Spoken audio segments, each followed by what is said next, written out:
Bom dia, boa tarde, boa noite, gente. Estamos falando hoje do livro do vídeo de fevereiro.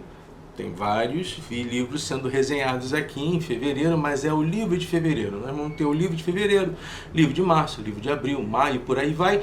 Inclusive, tem um vídeo, vou deixar aqui marcado para você, tem um vídeo que vem dizendo todo o histórico de livros que vão representar o seu mês, respectivos meses.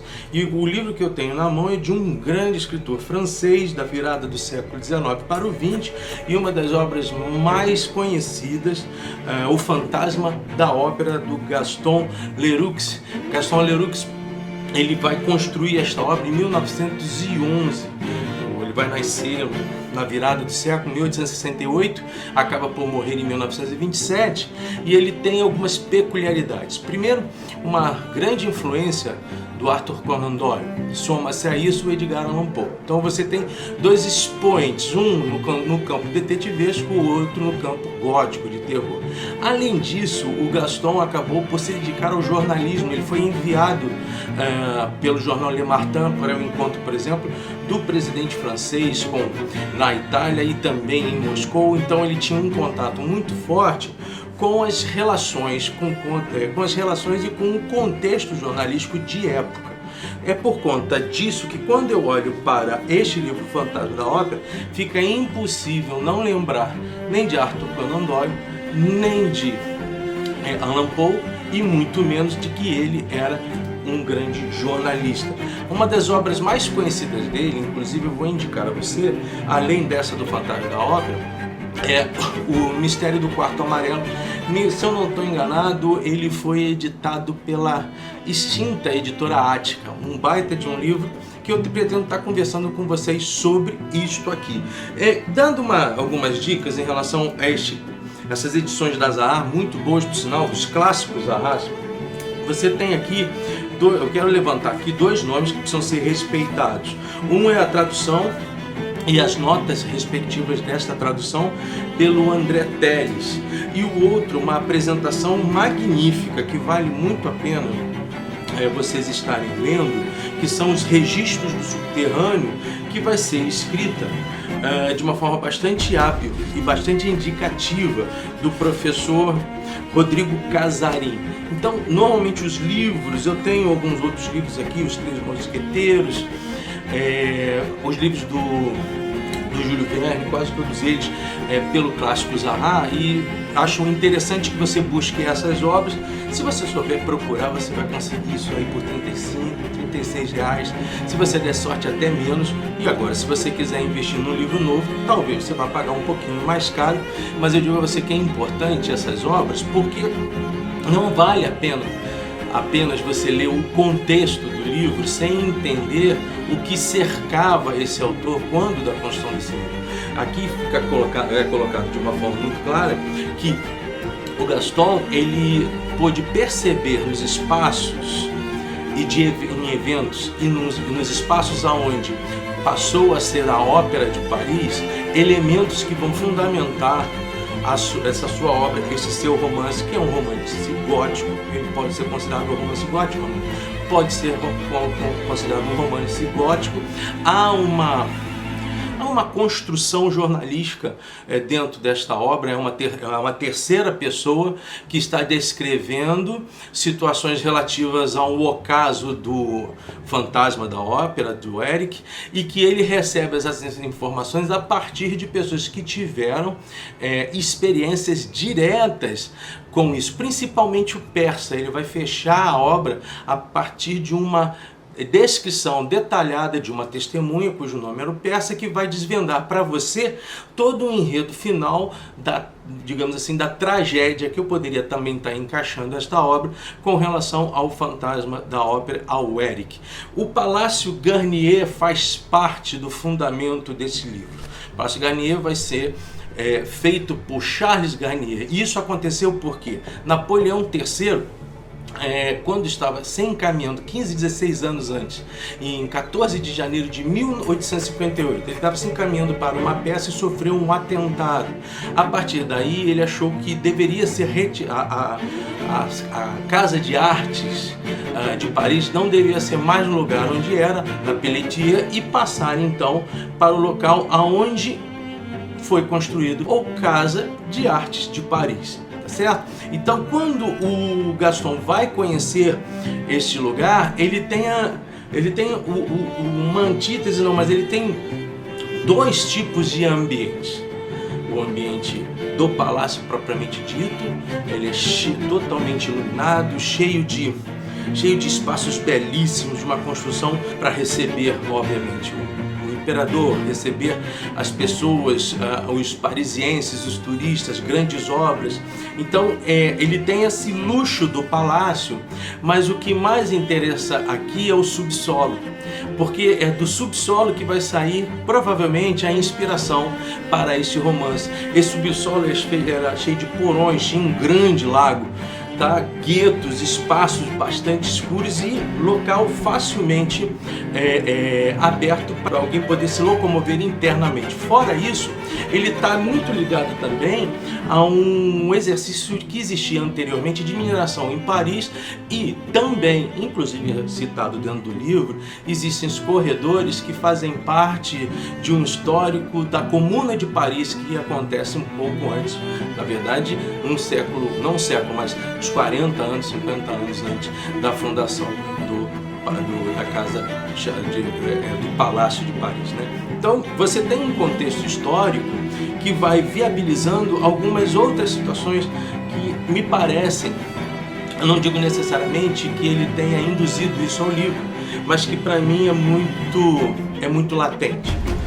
Você tem uma Europa que no final do século XIX, principalmente depois das guerras napoleônicas, você já tinha uma vontade de paz a partir da Paz Perpétua, um documento, uma obra de Immanuel Kant que propunha países republicanos, sem exércitos, para que se constituíssem então todas as relações pelo campo diplomático, e isso, de uma forma ou de outra, vai ser o nascedor da inspiração, ou a inspiração para o nascimento da ONU, digamos assim, mas propondo que a Europa vivesse em paz.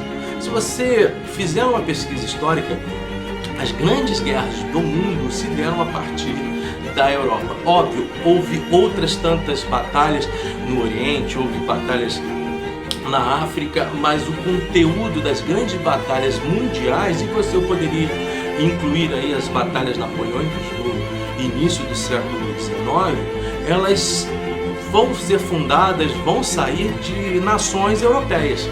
Primeira Guerra Mundial, Segunda Guerra Mundial, as batalhas napoleônicas, a Guerra dos 100 Anos, todas elas acontecem naquele continente. Então, hoje em dia, enquanto a Europa solicita paz a todo mundo, me parece que seria muito mais importante para que ela fizesse uma revisão do seu Estado e da sua própria história, para perceber se ela ainda também não participe, não fomenta contextos beligerantes e sai um pouquinho daquele seu discurso que nos parece um discurso culturalmente educado, superior, mas que só maqueia os processos diplomáticos de uma Europa que sempre dominou, que sempre invadiu, que sempre tomou.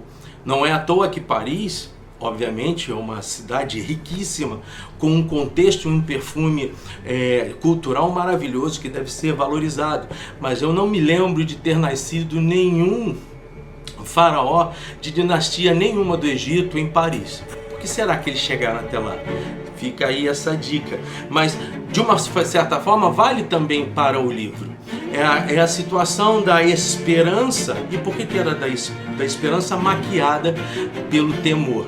Isso se encaixa dentro da obra do Gaston, porque você tem o fantasma da ópera como alguém que já vive dentro desse local durante já algum tempo e que tem então uma associação com os seus antigos diretores. Ele possuía então alguns direitos, tinha direito ao camarote número 5, era alguém que causava medo, era alguém que causava angústia em quem participava diariamente das peças, das equipes, do grupo teatral, do contexto do teatro, da casa, mas ao mesmo tempo ele é aquele que vive dentro da luz da cultura, digamos assim, da força das luzes do próprio teatro. Ele é um grande maestro, ele é um grande mágico, ele é um grande cantor, ele é um grande artista, mas Eric também é alguém obsessivamente egoísta. E é alguém que se utiliza de todo esse processo, o que acaba trazendo ele, inclusive, a uma ideia de um ser psicopata. Então, todos esses processos do Eric constituem a esquizofrenia da Europa do final do século XIX e início do século XX. Não é à toa, Gaston vai morrer em 1927, ele vai conseguir ver a Primeira Guerra Mundial. Então você tem uma Europa que destila aquela ideia da modernidade, aquela ideia hegeliana, aquela ideia de evolução, mas ao mesmo tempo ela sobrevive a rincões e a riscos de guerras. Então a gente tem que estar olhando para esse livro sobre um aspecto num campo bastante histórico, e tentar compreender o que vai fazer o pano de fundo de todas essas relações. É verdade, e alguns críticos dessa obra dizem que ela não teria ido à frente se ela não tivesse vindo para o cinema. Então você tem em 1914, ele vem para o cinema, se não estou enganado. Em 1927, ele também retorna ao cinema com Longchamp. E mais à frente, em 2000, bem mais à frente, em 2006, Andrew Lloyd trazer esta obra para um musical em Londres. Andrew Lloyd Jones, inclusive, é o mesmo que está por trás de Cats. Esta obra, Fantasma da Ópera, ela é recordista de apresentações, com mais de 140 milhões de pessoas tendo já assistido, ou de uma forma ou de outra, o contexto e o conteúdo do livro Fantasma da Ópera, de Gaston Leroux. Inclusive, o próprio Lloyd Jones, ele tem um probleminha. Ele teve alguns problemas com a justiça por acusações de plágio, e ele teve que se defender, mas é um gênio. Me parece que ele foi inocentado das duas situações. O filme de 2004, que eu proponho que você veja, ele obviamente tem a liberdade do autor, do diretor, em estar construindo um outro tipo de roteiro. Falta aqui, por exemplo, para mim, um dos personagens principais da obra, que vai dar sentido à obra, que é o Persa. Você não vê o Persa, por exemplo, em 2004. Mas, por outro lado, o que você tem nas suas mãos é a grandeza do conteúdo e da indicação que foi esse livro, e do imaginário das pessoas que tiveram todo o direito de fazer transformações deste grande mito. Você vendo o filme, né, que você procure as músicas I'll Ask of You, ou também você, principalmente The Phantom of Opera, que é a música inicial do filme. Ela é gigantesca, ela é maravilhosa. Eu digo a você que vale a pena estar vendo este filme de 2004. No YouTube você consegue alugar esse filme. Então o YouTube abre lá, você paga R$9, tem direito de estar vendo esse filme durante 48 horas. Bom, um outro evento que é interessante, aí já vamos dividir os principais, digamos assim, personagens dessa situação, porque eu estou falando para vocês do Eric, mas existe o Visconde, né? O Visconde Raoul, e depois você tem a Christine daí. Esses são, digamos assim, os três personagens centrais que vão fazer uma espécie de pilares mesmo para estar construindo o corpo do romance. E o corpo do romance é um debate contínuo sobre o amor. Mas a questão que fica é se o que existe lá dentro é definitivamente o desvendar do amor. Né? Uma outra situação que é marca registrada do Eric, e será sempre marca registrada desta obra, é a máscara.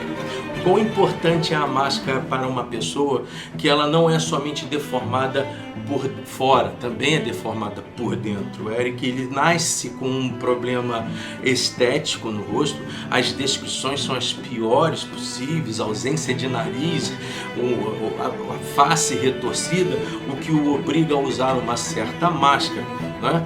Então ele tem a feiura do Eric e a deformação do Eric exteriormente, ela é o espelho da deformação também do Eric no seu interior. Mas só que esta trama, ela também ela nos empurra a analisar o quão também é deformado o aristocraticamente belo, né? Como as relações na luz, por vezes, são tão deformadas quanto as relações na obscuridade. Como os porões de Eric, eles são tão deformados quanto os lustres de Raul. E Christine fica em meio a essas duas lutas de homens apaixonados. Eu até estava fazendo uma análise sobre isso. Uma das questões que eu sempre faço é: será que Eric, ele é o Mefisto de Goethe para Christine? Será que ele é aquele que cobra o amor de Christine por algo que ele deu? E eu vou dizer isso para você já já. Ou será que dentro desta relação a Christine deixa de ser o Fausto e passa a ser a Sybil Vane de Dorian Gray, né? Aquela paixão repentina de Dorian Gray, que representaria Dorian Gray na pessoa do Visconde Raul, e que pode em algum momento esta paixão simplesmente sumir. O fato é que tanto no musical quanto no filme, e também tem uma série britânica, acho que de 5 capítulos, normalmente a temática, e é uma temática rigorosamente chata do cinema, em querer mostrar o bem e o mal, o mocinho e o vilão, ela força então que as pessoas deformem cada vez mais o Eric e livrem o Raul de Chantny desse processo, quando ele é tão malicioso, ele é tão manipulador quanto foi o Eric. O fato é que a Christine, ela tem um sonho da arte, ela tem um sonho da música, ela quer ser uma cantora, ela faz parte do grupo de ratinhas do teatro. Ratinhas são, e a própria explicação dada em meio a esta obra, são aquelas meninas que estão no hall das pessoas que trabalham e que vão participar das óperas e das peças, e que são iniciantes. Inclusive, faça atenção, porque ele é um romance histórico, ele traz personagens reais de época para dentro do enredo. Prestem atenção nos nomes que estão citados na obra. Logo no primeiro ou segundo capítulo, uma das cantoras citadas pela obra foi uma das maiores alunas de alguém nada mais, nada menos que Carlos Gomes, o brasileiro Carlos Gomes. Para que você entenda como nós temos um valor que não mensuramos. E aí vai um grande alerta para você. O brasileiro, ele tem um conteúdo crítico de si mesmo e uma alma meio vira-lata de si mesmo, que é capaz de eliminar personalidades. Então Monteiro Lobato, o próprio Carlos Gomes, Getúlio Vargas, Dom Pedro II, Visconde de Mauá, essas situações todas, pelo que eu tenho visto nos últimos dias, que fazem com que um youtuber questione o ensino da literatura a partir de Machado de Assis, elas são a contramão da civilização brasileira. Se você quer destruir uma civilização, retire símbolos culturais que possam potencializar um cenário não ufanista, mas um cenário, e não nacionalista, mas um cenário brasileirista, se eu pudesse dizer assim, para que nossos meninos, adolescentes, jovens passem a entender definitivamente o quanto a sociedade brasileira e a cultura brasileira projetou para fora as questões relativas ao carnaval, a cultura negra, africana que nos chegou aqui, mas por que não dizer a bossa nova, as construções e a maravilha que foi a bossa nova, a conquista que ela vai fazer em todo o mundo. Ou seja, a gente precisa passar a valorar os nossos, não porque os de fora valorizam, mas é porque os nossos têm capacidade, tiveram capacidade de construção cultural, influência cultural.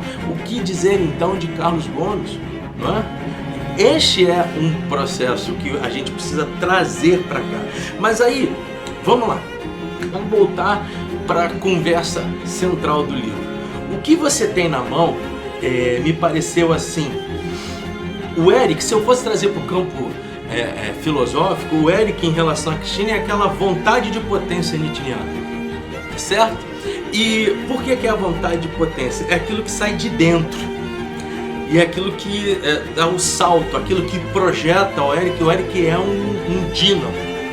Sim, cheio de ódio, cheio de maldade, cheio de uma construção histórica bastante complicada, não apenas porque os seus pais deixaram, mas porque ele se escondeu a partir da ajuda de pessoas naquele teatro e viveu ali a vida toda e fez o seu mundo subterrâneo como a sua realidade de vida, não só porque ele tem uma capacidade e uma inteligência a ponto de brincar com os novos administradores quando envia as cartas que o fantasma da ópera manda para os seus administradores novos, porque há uma modificação dos administradores, já que o Palácio Chartier ele tinha uma operação tripartite. Como era essa operação? Primeiro, você precisava ter o Estado francês, que bancava as manutenções daquele espaço, mas também você tinha um investidor, um administrador que se responsabilizava não só em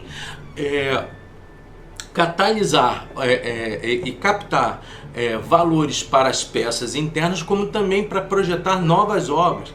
Então você tinha empresários ali dentro que trabalhavam, e esses dois administradores novos, eles são o Festin e o Armand. No cinema sai o Ferdinand, mas é Armand. Esses caras eles têm por si a responsabilidade de gerenciar tudo que está lá dentro. E o Visconde Raoul é o mecenas das peças todas. E acidentalmente o Visconde acaba recuperando uma lembrança em relação a Christine. Vou chegar lá porque o romance ele é tão rápido, ele é tão potencialmente rápido e forte que eu posso estar enrolando alguma coisa para você. Primeiro fato, se então você tem o Eric como aquela vontade de potência nietzschiana, eu consigo enxergar em Raoul aquela vontade de Schopenhauer. É aquela vontade que está escondida em todos nós, seja você aristocrata, seja você um servo, seja você o chefe, seja você o funcionário ou a funcionária. Há uma vontade no homem que faz com que ele precise domá-la. E um dos aspectos que facilitam o homem a domar essa vontade, não perenemente, mas por algum momento, era a cultura. É um dos movimentos dos quais o Schopenhauer levanta como ativos para que pudessem dar uma segurada nessa volúpia que a gente tem, nessa vontade feroz humana que está dentro de nós. O Raoul, ele é isso, ele é o aristocrata, ele é o que se veste bem, ele é o cara de família, ele é alguém que diz que ama, ele é o cara que vai lutar contra seu próprio irmão, o Conde de Chatny, porque ele tem que cumprir um processo em o caminho da aristocracia e da nobreza de época, mas ele realmente se apaixona pela Christine. Mas nos dois momentos, a sensação que dá em relação a ela é que ela está sempre sendo jogada e ela tem uma responsabilidade nisso tudo, dela não desenhar o seu caminho. Para ela, então, fica a luta entre sua paixão pelo mito, que é o anjo da música, que foi preservado na fala do pai da Christine pouco antes de morrer, que dizia que todas as pessoas boas eram visitadas pelo anjo da música, e ela vai ter no Eric esse anjo da música. Eu vou explicar por quê. Então esse aqui é o mito, enquanto o Conde, ele é o ideal, é a luta entre mito e o ideal. As construções que a gente tem no amor que muitas das vezes nos enganam, porque nós queremos trabalhar todos esses elementos simbólicos daquele que é o mito, daquele que vem como uma bênção, daquele que é intocável, daquele que é fenomenal, daquele que é um fenômeno que você não tem poder, que o destino lhe entregou. E o ideal, que é aquele que tem os símbolos necessários de uma segurança social e que podem dar a você também, exclusivamente, um espaço na sociedade que antes você não tinha. A Christine, ela é atropelada pelos dois. O Eric, ele, como eu falei para vocês, ele é o anjo da música, porque é ele que ensina a Christine a cantar enquanto ela viveu também dentro de teatro. Só que ele andava pelos corredores.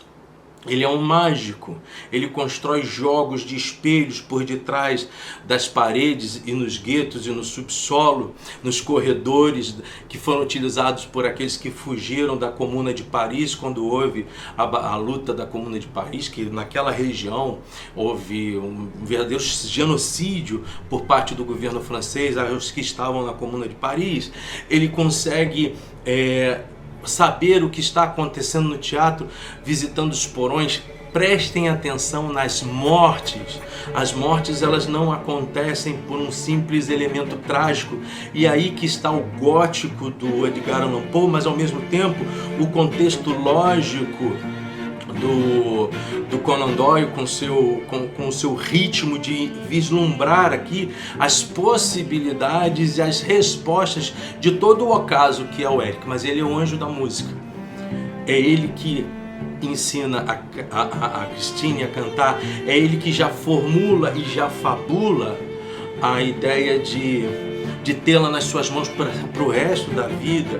É ele que vai atrapalhar, por exemplo, a Carlota dentro do... Acontece algo no livro que é a queda de um grande lustre, e isto aconteceu, historicamente é comprovado que isso aconteceu. Caiu um lustre central da abóbada do palácio, que feriu várias pessoas, inclusive matou uma, e isso aconteceu no ano de 1896. Quer dizer, o Gaston traz isso para dentro do seu romance. Os diálogos que ele vai estar construindo demonstram sempre o Eric preocupado com a vida da Christine, não porque tenha ela apreço e talvez amor, mas porque a Christine passa a ser a sua bonequinha de porcelana, a sua propriedade.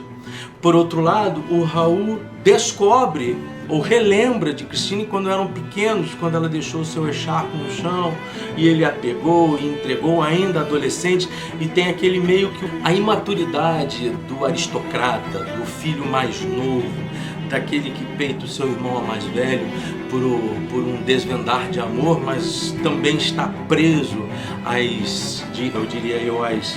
às leis, aos costumes.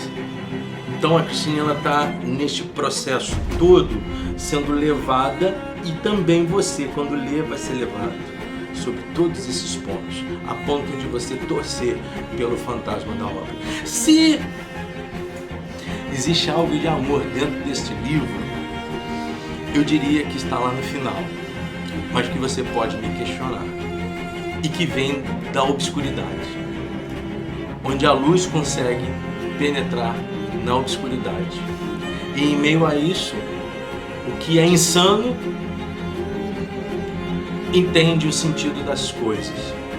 Um lapso, um iluminar de consciência. E eu volto a dizer, eu fui injusto com o Persa. Existem 4 personagens principais.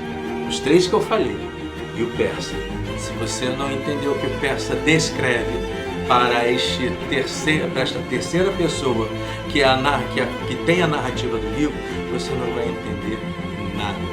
Bom, nesse sentido, o Eric, ele é o anjo porque ele domina a Christine. Do outro lado, o Visconde é o garoto que tem um brinquedo bonito na sua mão, apaixonado, e que ele vive pelo impulso. aquele impulso da modernidade, que é uma crítica que o Gaston está dizendo, aquele herói, aquele príncipe, aquele que luta contra tudo, contra todos. Mas prestem atenção nos diálogos que Raul tem com Christine. Você vai parecer estar ouvindo a voz de um jovem mimado de família rica, que era exatamente o que o Raul passou a ser. Não vou adiantar mais, só digo a vocês, esta obra vale a pena. Não esqueçam, primeiramente, leiam bastante, leiam muito mesmo. Deem muita valor à apresentação que é feita aqui pelo Rodrigo Casarim. Muito bom. Aliás, parabéns a Zahar. Também não recebo nada da Zahar, tá, gente? Tá bom, gente? Como não recebo nada da Príncipe, não recebo nada de nenhuma livraria ou de nenhuma editora também. Mas é espetacular essas edições que vocês estão fazendo, que dão uma espécie de exegese do contexto daquilo que nós estamos lendo. Não deixem, gente, de clicar aqui e curtir o nosso canal. Ele está crescendo no YouTube do jeito que eu queria, pouquinho, mas cada vez mais denso, cada vez mais costurando e edificando as relações. Vamos ver como é que a gente vai andar nisso. Então, se puder, curte mesmo, participe. Nós temos nossa página no MeWe, lá no Instagram, e temos um grupo lá no Facebook. Todos eles virando as páginas, você vai conseguir descobrir onde nós estamos e vai ser um prazer ter você do nosso lado. Como eu sempre digo, supere-se, aprenda mais, ler é bom. Nós fechamos esta semana Escravidão, do Laurentino Gomes, e eu vou trazer, possivelmente, um russo bastante conhecido de você para a semana que vem. Até lá, obrigado.